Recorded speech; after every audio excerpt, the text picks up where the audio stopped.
বন্ধুরা আবার একটা নতুন রেসিপি নিয়ে চলে এলাম। তো দেখো পেঁয়াজ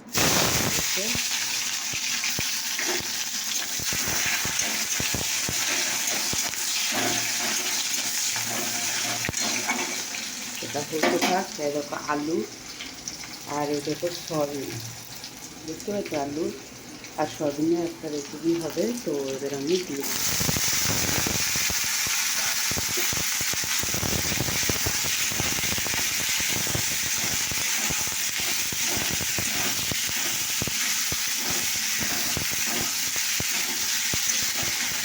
তো আলুটাকে দিয়ে দেবো। তো এবারে দিয়ে দিলাম আলু, তারপরে এবার দেখতে থাকো তোমরা।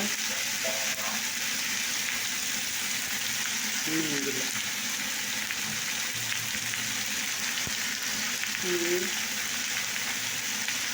সেটা হলো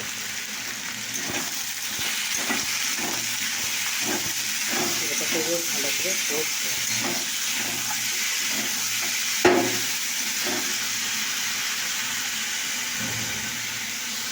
তো দেখো আলু কষা হচ্ছে।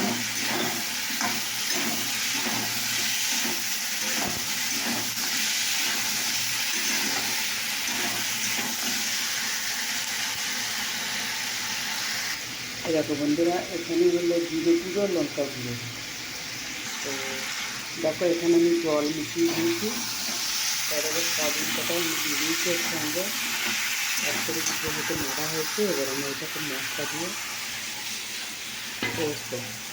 বুঝেছো বন্ধুরা, এটা একটু মশলা দিয়ে আমি একটু কষবো। এটা কিন্তু একটু কষা হবে,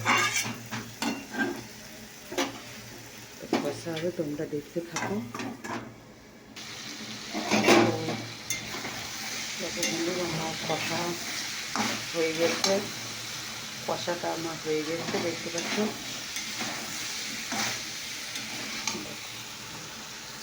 কষাটা আমার হয়ে গেছে। তবে আমি জল দেবো।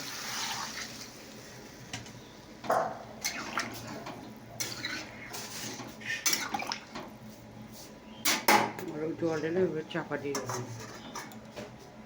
তো চলো বন্ধুরা দেখি দেখতে পাচ্ছি সম্পূর্ণ মানে পেঁয়াজটা দিয়েছি বলে তাই আমিষ হয়ে যাচ্ছে, নইলে সম্পূর্ণ নিরামিষ রেসিপিটা। দেখো এবারে আমার তরকারি রেসিপিটা হয়েই গেছে। দেখো আলু সেদ্ধ হয়ে গেছে, মানে আমার রেসিপিটা হয়ে গেছে।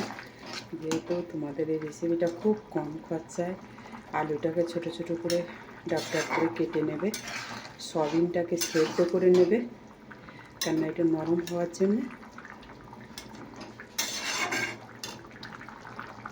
তো নরম হওয়ার জন্য একটু সেদ্ধ করে নেবে। আর এরকম আলু একটু গলে গেলে দিলে কী হবে, এদের সঙ্গে কিন্তু একটু পেঁয়াজ অ্যাড করে দিয়েছি। পেঁয়াজটাকে ফোড়নের মতো করে দেওয়া হয়েছে, দেখতে পাচ্ছ। আমাদের এই রেসিপিটা কেমন লাগলো অবশ্যই কমেন্ট করে জানাবে, ঠিক আছে। তো চলো এখনকার মতো রাখি, টাটা, বাই বাই।